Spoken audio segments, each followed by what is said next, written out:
لائق صد احترام سامعین و حاضرین، السلام علیکم ورحمۃ اللہ وبرکاتہ۔ آج 13 رجب المرجب وہ عظیم اور بابرکت دن ہے کہ جس دن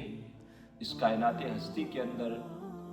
ولایت کا وہ عظیم آفتاب طلوع ہوا کہ جس نے آنکھ کھولتے ہی روح والضحیٰ کا دیدار کیا، جس کو گھٹی رسول خدا نے عطا فرمائی اور جس نے پرورش آغوش نبوت کے اندر پائی، وہ عظیم اور عالی مرتبت شخصیت کہ جس کا دیدار عبادت خدا ٹھہرے اور جس کا ذکر بھی خدا کی عبادت کہلائے، وہ عظیم اور باکمال عالی مرتبت شخصیت کہ جس کی محبت محبوب خدا کی محبت ہو اور جس کی دل آزاری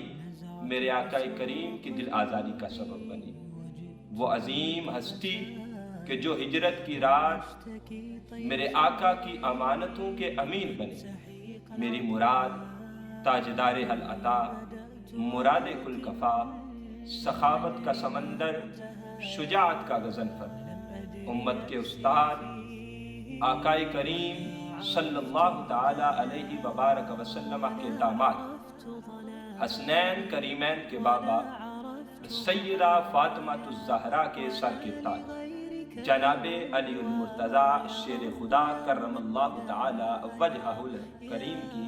ذات بابرکات۔ سامعین عزیز وقار، یہ عظیم اور باکمال عالی مرتبت شخصیت ہے کہ جس کو آقا کریم نے اپنا بھائی ارشاد فرمایا۔ یہ وہ عظیم ہستی ہے جس کے متعلق میرے آقا نے یہ بھی ارشاد فرمایا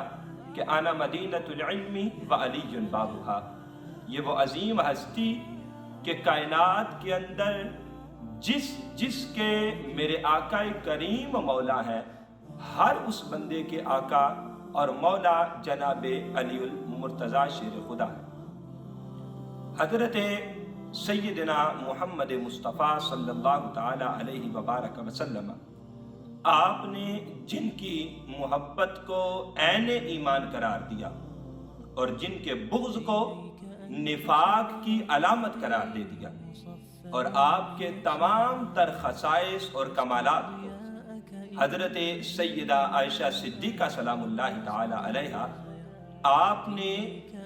گویا کہ جو آپ کے کمالات کا ایک سمندر ہے اس کو کوزے کے اندر بند کر کے یوں ارشاد فرما دیا کہ اس کائنات کے اندر میرے آقا کریم کو عورتوں میں جن سے سب سے بڑھ کے محبت تھی وہ سیدہ فاطمہ الزہرا ہیں، اور مردوں میں اس کائنات ہستی کے اندر میرے آقا کریم کو جو ہستی سب سے بڑھ کے محبوب ہے وہ جناب علی المرتضیٰ شیر خدا کی ہستی ہے۔ اللہ کریم ہم سب کو جناب علی المرتضیٰ شیر خدا کی محبت کے اندر موت عطا فرمائے۔ السلام علیکم ورحمۃ اللہ وبرکاتہ۔